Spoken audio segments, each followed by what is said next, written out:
Good afternoon. I want to welcome all of you to the first lecture for this semester in our leadership lecture series. Happy to see a good turnout. I'm sure the auditorium will keep filling as it usually does.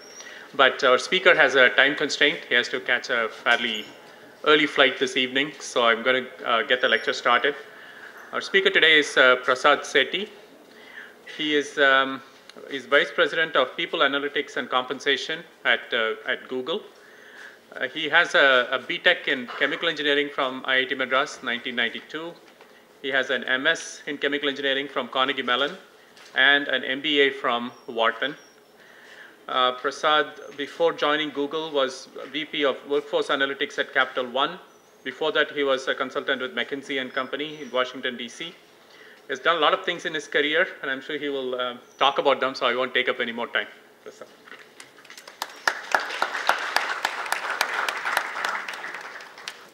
Thank you, Professor Nagarajan. Can you folks hear me? Some things don't change. There are a lot more people in the back seats than in the front seats, right? It's a pleasure to be here with you folks.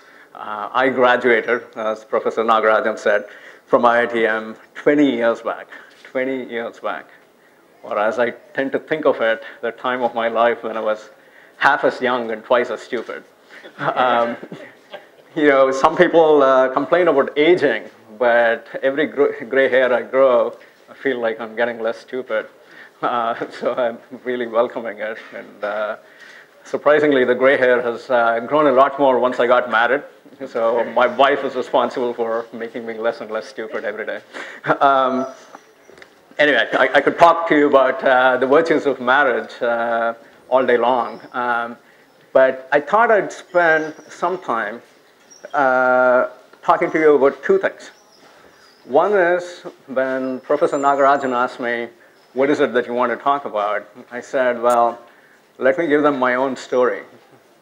Not because it's the most exciting story in the world, but because it's the easiest thing for me to relate. Secondly, I want it to be generalizable as well. Each of us is a snowflake. Each of us have our own desires and aspirations. And so hopefully there's some learnings from my career story that you folks can take away as well. So with that, I thought I'd tell you a little bit about what I do. So I have an amazing job in an awesome workplace, a workplace that was just again recognized as the best place to work for in the US. Google just won this honor yesterday, and it's the 4th time Google has won it, which is many more times than any other organization has done so. And I'm especially happy about it because it's my team at Google that is constantly thinking about how do you attract, develop, and retain top talent and make sure that we have an amazing workplace. So our mission is all about finding the best talent in the world to work at Google, people such as yourself. And this is not a recruiting event at all, but I'll just make one pitch that Google is hiring. So Google is always hiring. So there are a couple of different parts to my team. One is I lead the compensation team at Google. This is the team that gets to decide how much everyone at Google is paid. Somehow that makes me a very popular person at work. People are always nice to me. Then there's a second part of my team that is called People Analytics. It's about using data and analytics to make all the people decisions at Google. And this is not typical. HR departments, human resources departments in most organizations are still in the bad old days, right? They still use emotions, instinct, politics, etc. to make people decisions. Decisions like who should we hire, who should we promote, who should run this office, etc. And some of you who've been involved in positions like your hostel captains or being in charge of the messes, etc., know what it takes to get elected or get selected for these kinds of people positions, right? So we try to use data to make all of that much, much simpler and much more robust. So that is what my team does. You might be asking yourself, what is a chemical engineer who graduated from IIT doing in this field? This is not what you would think of being a typical career progression. And neither did I. If you had told me 20 years back that I was going to spend my time in HR for a good 10 years of my life, which is what it's been so far, and I have no idea how much longer I'm going to be in this field, I would have said, no way, no way. It doesn't make sense to me. I love this hardcore engineering stuff. I love math, I love science, etc. But the truth is that the social sciences are no different from the hardcore engineering disciplines. There are some differences, though. In the social sciences, which deal with people issues, you can't explain more than 30% of the variance in even our best models. So there's a lot that remains unexplained. And you can imagine why that is. People aren't predictable, right? But that's what makes it even more challenging. In my time doing this kind of work, I've used neural network modeling, system dynamics models, all kinds of complex regressions, etc., to help us make decisions.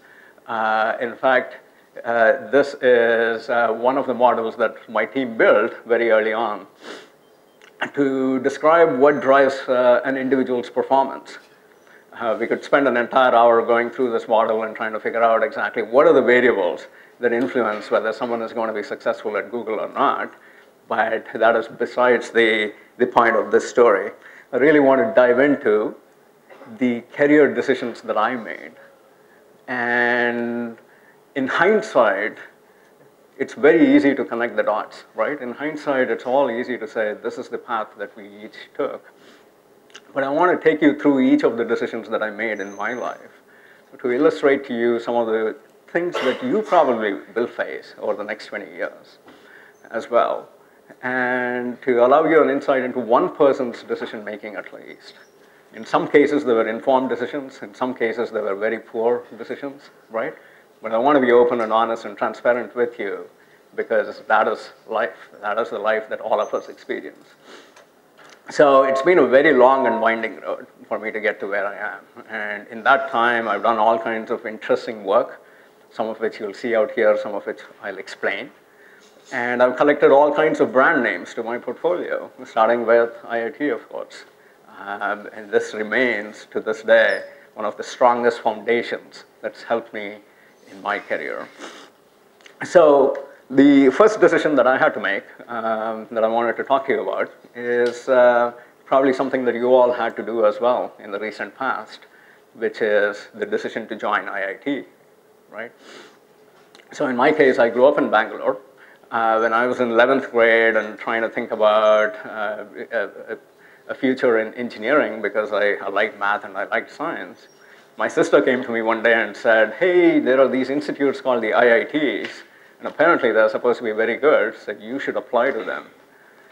And at that point, I had absolutely no knowledge that these things existed. I was a mama's boy. I wanted to stay back at home, so I would try to make up all kinds of excuses to say why I didn't want to go to a hostel and live far away from home.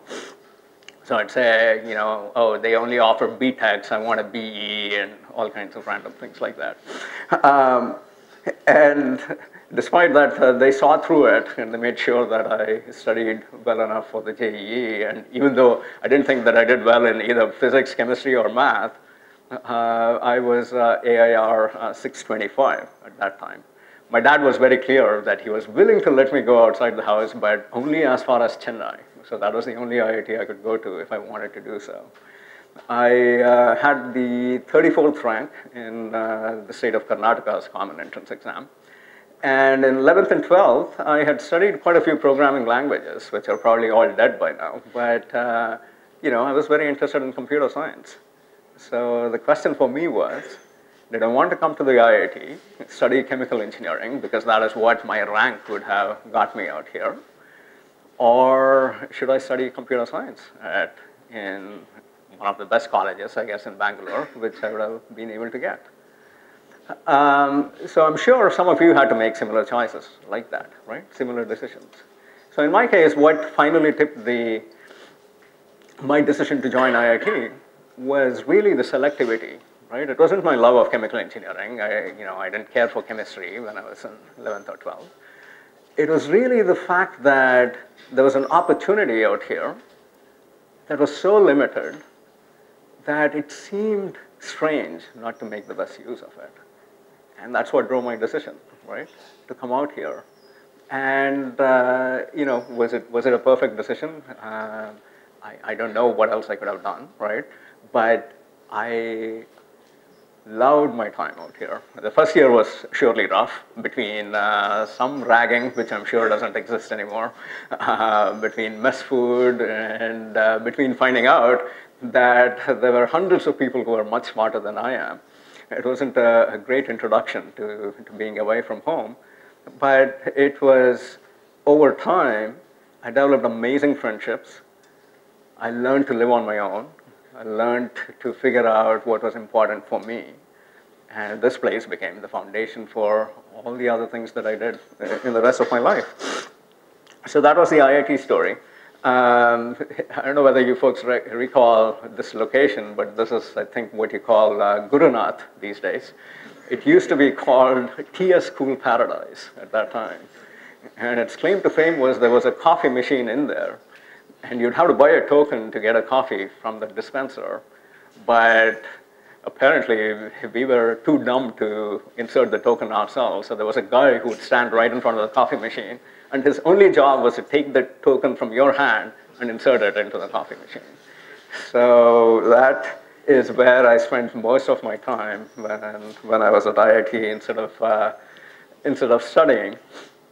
This is outside my hostel in Mandak.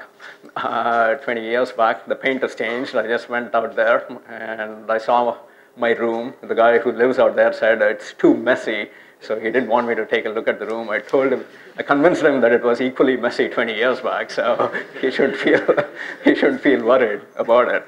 But it's great to see. I mean, these kinds of trips bring back all kinds of nostalgic memories about what life used to be like.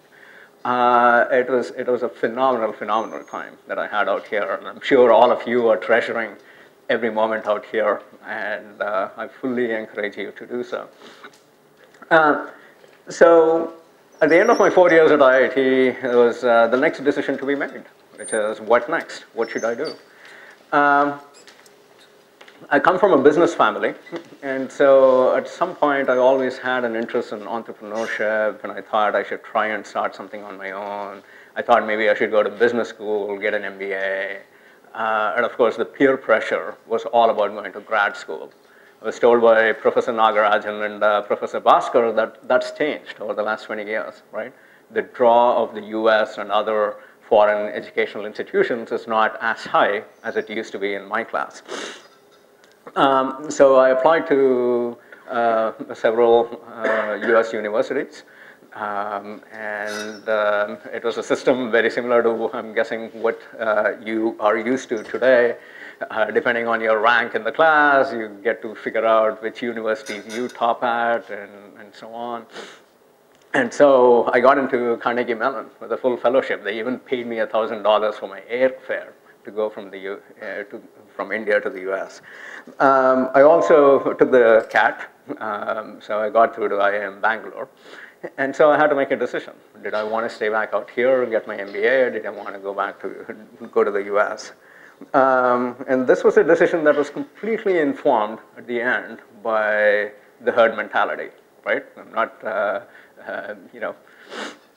averse to admitting that, but it was just the fact that 29 of my 32 classmates in chemical engineering were headed to the US for grad school, and I guess we all thought that if we went to the US, not knowing how big the country really was, that we would have an intimate atmosphere just like our days at IIT. So that's what drove my decision to go to Carnegie Mellon. So I was there, I was enrolled in the PhD program. And